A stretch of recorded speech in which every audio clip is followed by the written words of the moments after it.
अब दोस्तों मैंने जेलांगकुंग की जो वीडियो अपलोड करी थी उसके ऊपर कुछ कॉपीराइट वाले इश्यूज आ गए थे, जिसकी वजह से मुझे इसको दोबारा री अपलोड करना पड़ रहा है और मैं आप सभी से असुविधा के लिए माफी मांगना चाहूंगा। वीडियो को एक बार और देख लीजिए ताकि इसकी रीच काफी अच्छी हो जाएगी। तो दोस्तों आज मैं एक्सप्लेन करने वाला हूँ हाल ही में रिलीज हुई एक बहुत ही भयानक और रियल इंडोनेशियन हॉरर मूवी को, जिसका नाम है जेलांगकुंग संदलेका। इस मूवी के अंदर जो रिचुअल और स्पेल होता है वो रियल में एग्जिस्ट करता है। तो उम्मीद करता हूँ कि आपको ये जरूर पसंद आने वाली है, तो वीडियो को एंड तक जरूर देखिएगा, आपको बहुत ही ज्यादा इंटरेस्ट आने वाला है। तो चलिए अब बिना किसी देरी के चलते हैं सीधा वीडियो की तरफ। मूवी की शुरुआत में हम जंगलों के बीच में एक कैबिन को देखते हैं, जहां पर एक कपल को हमको दिखाया जाता है जो कि बहुत ही परेशान और डरे हुए थे और सनसेट का वेट कर रहे थे। सनसेट होते ही वो हस्बैंड ये बोलता है कि अब टाइम हो चुका है और यही उनकी बेटी रनिया से मिलने का एक लौता मौका है, उनको ये करना ही होगा। और साथ ही साथ उन्हें किसी ने ये सजेस्ट किया था। उनके पास में एक अजीब और डरावनी डॉल भी होती है। वो दोनों बहुत ही ज्यादा डरे हुए थे, स्पेशली वाइफ, लेकिन उन्हें ये जो भी करना था वो करना ही होगा अपनी बेटी को वापस पाने के लिए। अब वो लोग उस डॉल को उठाते हैं और उसके पीछे से एक चिट निकालते हैं जिस पर एक स्पेल लिखा हुआ था और उनको वो साथ में बोलना था, और वो वैसा ही करते हैं। और वो स्पेल होता है जलियांगकुंग जलियांगकुंग, हम एक छोटी पार्टी कर रहे हैं, तुम बिना बुलाए आओ और बिन किसी के चले जाओ। वो इस स्पेल को एक दो बार रिपीट करते हैं और अब वो डॉल अपने आप ही हलचल करके खड़ी हो जाती है, जिससे वो दोनों ही बहुत ज्यादा डर जाते हैं। लेकिन उनके अंदर किसी रूम से उनकी बेटी की आवाज भी आने लगती है, जिसके लिए उन्होंने ये किया था। हस्बैंड अब उस रूम को चेक करने जाता है, लेकिन उसे अंदर कोई खींचकर बेरहमी से उसका सर तोड़कर खत्म कर देता है। और अब ये देखकर वाइफ की हालत बहुत खराब हो जाती है। साथ ही साथ हम ये भी समझ गए थे कि उनकी बेटी तो वहां पर नहीं आई थी, लेकिन उसकी आड़ में कोई और ही वहां पर आ गया था, जिसके बारे में हमें आगे पता चलेगा। और सीन भी यहीं पर शिफ्ट हो जाता है। खैर अब हम देखते हैं एक फैमिली को,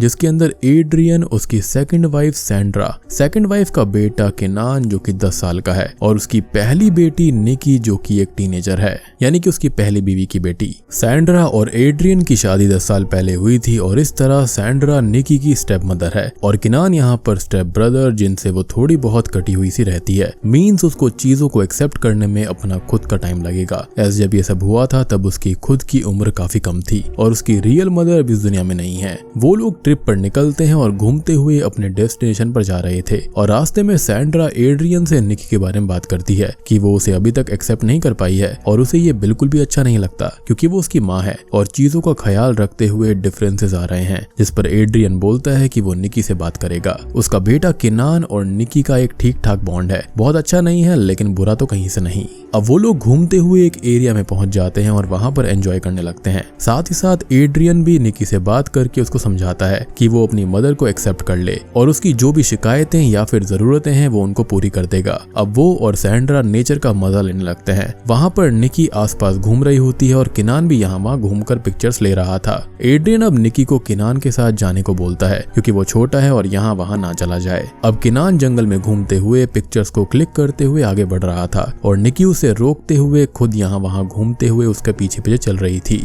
कुछ ही देर के बाद में किनान वहां पर एक लेक के पास में जाता है और निकी उसे कहती है कि वो पानी से दूर रहे और कुछ ही टाइम में वॉशरूम से वो आने वाली है और वहां पर वो चली जाती है। किनान अब लेक के किनारे पर पिक्चर्स ले रहा था और वहां पर उसे एक आदमी मिलता है जो कि पानी से कचरा निकाल रहा था और वो उससे कुछ बात करके उसे यहाँ से जाने का बोलता है क्योंकि सनसेट होने वाला था और सनसेट के बाद यहाँ पर अकेला रहना बिल्कुल भी ठीक नहीं होता बच्चों के लिए। किनान भी उसकी बात मान लेता है और वो यहाँ पर जब अपने फोन कैमरा से पिक्चर्स ले रहा था तो उसे कोई डरावना साया भी दिखाई देता है, जिससे वो काफी डर जाता है। खैर अब वो वापस जाने लगता है लेकिन रास्ता भूल जाता है और उसको एक साया दिखाई देता है जो कि उस पर नजर रख रहा था और वो डर कर भागने लगता है। अब भागते हुए उसको एक डॉल रास्ते में पड़ी हुई मिलती है और ये डॉल वही डॉल है जो कि हमने मूवी की स्टार्टिंग में उस कपल के पास में देखी थी। और अब किनान को कोई धक्का देता है और खींचकर कहीं ले जाता है। यानी कि भाई साहब चीजें यहाँ से काफी इंटरेस्टिंग होने वाली हैं। खैर इधर निकी वॉशरूम से वापस आकर उसको ढूंढने लगती है लेकिन वो उसको कहीं भी नहीं मिलता और अब काफी देर भी हो चुकी थी।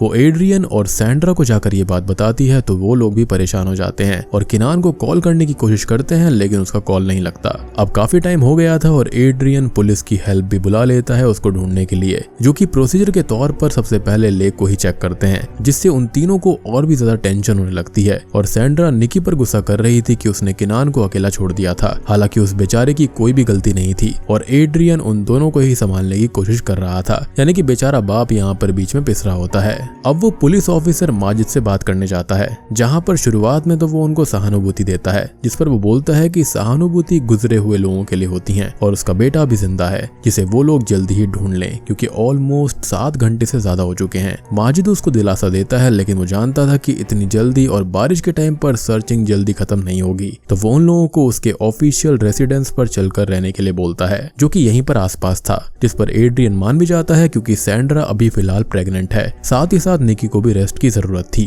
खैर अब वो लोग घर आ जाते हैं और माजिद का भतीजा कार्ल उनके लिए रूम्स रेडी कर देता है। कुछ ही देर के बाद में माजिद एड्रियन और सैंड्रा से ये बोलता है कि वो लोग सो जाएं क्योंकि अभी सर्चिंग चल रही है और कल भी जारी रह सकती है, तो वो लोग अगले दिन के लिए एनर्जी को रिस्टोर कर लें और वो सर्चिंग देखने के लिए जा रहा है। रात को वो दोनों सो रहे होते हैं कि तभी केनान के बुलाने की आवाज उनको आती है, जिससे सैंड्रा की नींद खुल जाती है और वो अपने सामने उसे खड़ा हुआ देखती है, जिसका सर अपने आप ही उल्टा हो जाता है और वो वहां से भाग जाता है, जिससे वो बहुत डर जाती है लेकिन खुद को संभाल लेती है क्योंकि उसको ये एक बुरा सपना लग रहा था। अब अगली मॉर्निंग एड्रियन माजिद के पास चला जाता है और सैंड्रा निकी इकाल के साथ वुड्स में केनान को ढूंढ रहे होते हैं। अब चलते चलते सैंड्रा थक जाती है, जिसके लिए कार्ल पानी ढूंढने के लिए चला जाता है और यहाँ पर निकी उससे बात करके उसको हिम्मत देती है, उसको संभालती है और अब वो उसे मदर भी बोल रही थी, जिससे उसे थोड़ा अच्छा लगता है। अब कार्ल वापस आकर बताता है कि पास में ही एक घर है जहाँ पर उन्हें पानी मिल सकता है और वो लोग वहाँ पर थोड़ा रेस्ट भी कर सकते हैं और वो लोग वहाँ चले जाते हैं। अब ये घर किसी साइचा नाम की लेडी का था, जिसे वो पानी और रेस्ट करने का बोलते हैं, जिसके लिए वो मान जाती है और उन्हें अंदर बुलाकर चाय वगैरह सर्व करती है। वो बोलती है कि उसने भी सुना है कि पास में ही कोई मिसिंग हुआ है और सैंड्रा उससे पूछती है कि उसने केनान को कहीं देखा है, लेकिन वो मना कर देती है। साथ ही साथ यहाँ पर सैंड्रा थकी हुई थी, जिससे उसके होने वाले बच्चे पर बुरा असर पड़ सकता था, तो साइजा उसको मालिश करने लगती है।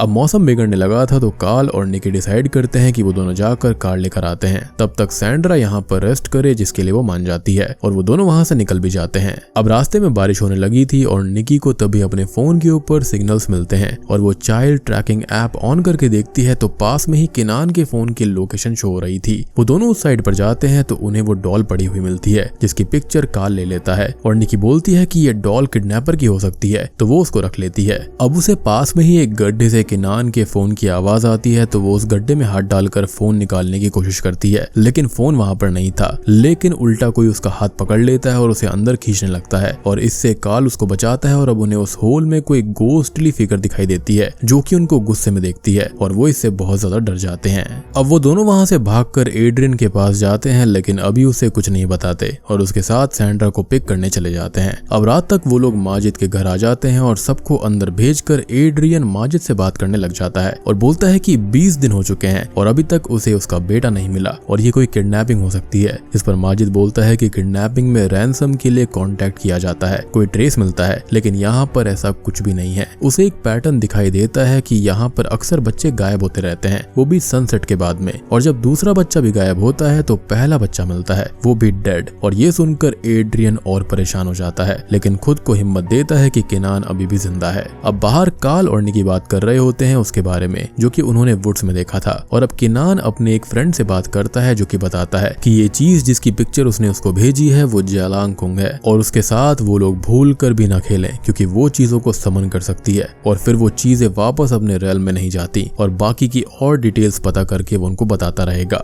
यानी कि ये जो कुछ भी चीज थी ये बहुत ही भयानक थी। अब निकी बोलती है कि केनान जहां से मिसिंग हुआ था वो लेक असल में हॉन्टेड है, जिस पर कार्ल बोलता है कि उसने भी बच्चों के मिसिंग होने की कहानी सुनी है और कई टूरिस्ट के भी वीडियो सामने आए हैं जिसके अंदर उन्होंने लेक के पास किसी लंबे से भूत के साए को देखा है और रिकॉर्ड भी किया है। साथ ही साथ हम ऑडियंस भी लोकल्स को सनसेट होते ही अपने बच्चों को घर के अंदर ले जाते हुए देख पाते हैं। मीन्स इस हॉन्टिंग वाली कहानी में कहीं ना कहीं सच्चाई थी। खैर अब हम देखते हैं सैंड्रा को, जो कि सो रही थी, लेकिन किसी की आवाज से उसकी नींद खुल जाती है। जब वो विंडो से बाहर झांकती है तो उसे कोई नहीं दिखता, लेकिन घर की लाइट्स चली जाती हैं। अब वो निकी को उसके रूम में देखने जाती है, जो कि सो रही थी, और वो उसे ब्लैंकेट उड़ाकर वापस आने लगती है, लेकिन तभी उसे निकी का कॉल आता है कि वो कार्ल के साथ है और जल्दी ही घर आ जाएगी। और ये बात सुनते ही सैंड्रा सन रह जाती है कि अगर निकी बाहर है तो रूम के अंदर कौन था, और वो ब्लैंकेट हटाती है तो वहां पर कोई भी नहीं होता, लेकिन उसने किसी को देखा था, जिससे वो काफी ज्यादा डर जाती है। अब वो बाहर आती है तो वॉशरूम से उसको केनान की आवाज आने लगती है। वो उसको दिखता भी है। वो उसके पास जाती है तो वो अचानक से गायब हो जाता है, लेकिन लेकिन कॉर्नर में वो एक काफी लंबे से गोश्त को उसको पकड़ते हुए देख पाती है, जिससे वो बहुत डर जाती है और फिसल कर गिरकर बेहोश हो जाती है।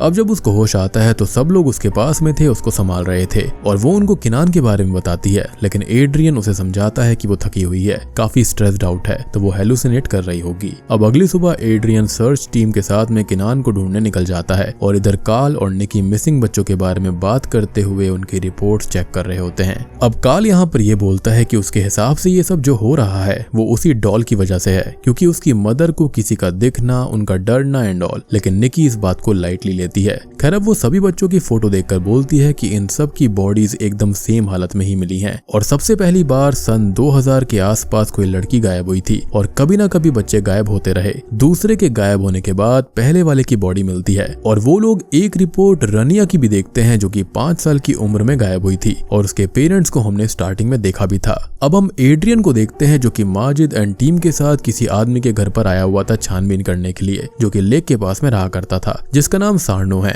और इसी व्यक्ति को हमने किनान से बात करते हुए लेक के पास में देखा था, जिसने किनान को वार्निंग भी दी थी कि वो सनसेट के टाइम पर वहां ना रुके, यानी कि वो कुछ ना कुछ जरूर जानता था। खैर अब वो उन लोगों से ये बोलता है कि जब भी कुछ होता है तो वो लोग उसी से पूछताछ करने चले आते हैं, जबकि वो ऐसा वैसा आदमी है भी नहीं। इवन उसने तो उस बच्चे से बोला भी था कि रात हो रही है और घर चले जाओ, जो कि बिल्कुल सच है, ये हमने देखा भी था। खैर अब ये सब बातें चली रही होती हैं कि तभी एड्रियन को उसके घर के अंदर किनान की जैकेट मिल जाती है, जिसके बारे में वो माजिद को बताता है और अब सार्नो डर कर भागने लगता है और पुलिस पर अटैक करने लगता है, लेकिन माजिद उसके पैर में शूट करके उसको रोक लेता है। साथ ही साथ उसे एक कॉल भी आती है कि कोई डेड बॉडी मिली है और अब सब लोग डरे हुए परेशान वो बॉडी देखने चले जाते हैं, लेकिन वो बॉडी किसी लड़की की थी, जिससे एड्रियन और सैंड्रा उम्मीद रखते हैं कि किनान उनको मिल सकता है, वो भी जिंदा होगा। और माजिद ये बताता है कि ये लड़की 1 साल पहले गायब हुई थी और अब निकी भी यहाँ पर थी और वो बॉडी देखने जाती है तो बॉडी सेम उसी हालत में थी जैसे सब मिलती थी और ये बॉडी किसी और की नहीं बल्कि रनिया की होती है।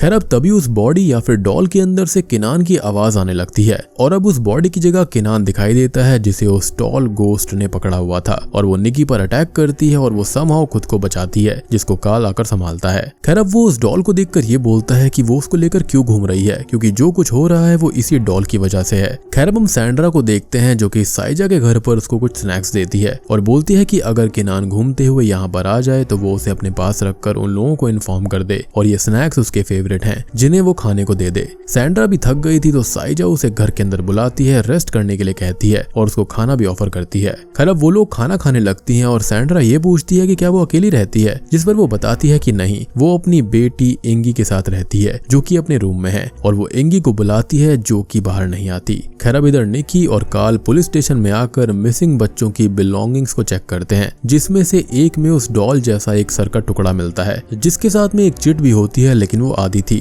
और अब निकी अपनी वाली डॉल के पीछे देखती है तो उसे चिट मिल जाती है, जिस पर जलांग कुंग का स्पेल लिखा हुआ था। अब तभी वहां पर एक ऑफिसर चोर को बांधकर चला जाता है और कार्ल से उस पर नजर रखने का बोलता है। खैर इधर वुड्स में माजिद सार्नो से बार बार पूछता है कि उसने किनान को क्यों किडनैप किया, लेकिन वो हर बार एक ही चीज बोलता है कि उसे एक गोस्ट ने किडनैप किया है और वही गोस्ट को हम बार बार देख रहे थे। इधर साइजा इंगी के रूम में जाती है और अब उसके रूम से किनान के चिल्लाने की आवाज आने लगती है, क्योंकि पुलिस स्टेशन में वो चोर निकी को छेड़ रहा था और कार्ल की उससे बहस हो जाती है और वो उससे बात करने जाता है। लेकिन तभी जलांगकुंग डॉल एक्टिवेट हो जाती है, जिससे एक पोर्टल ओपन होता है और उसके अंदर वो चोर और निकी खींचे चले जाते हैं, लेकिन वो बंद हो जाता है, जिससे कार्ल यहीं पर रह जाता है। अब इस रेल्म के अंदर किनान के बुलाने की आवाज आ रही थी और वही आवाज इंगी के रूम से भी आ रही थी। तो सैंड्रा अंदर जाकर देखती है और अब उसके पैरों तले से जमीन खिसक जाती है, क्योंकि साइजा की बेटी इंगी असल में एक लाश होती है, जिसे उसने संभाल कर रखा हुआ था। और दोस्तों अब यहाँ पर खुलते हैं इस मूवी के असली पत्ते। साइजा बताती है कि उसकी एक 17 साल की बेटी थी इंगी नाम की, जो कि एक रेयर कंडीशन के साथ में पैदा हुई थी, जिस वजह से वो काफी टॉल थी और सब बच्चे उसका मजाक उड़ाया करते थे और उस पर पत्थर फेंका करते।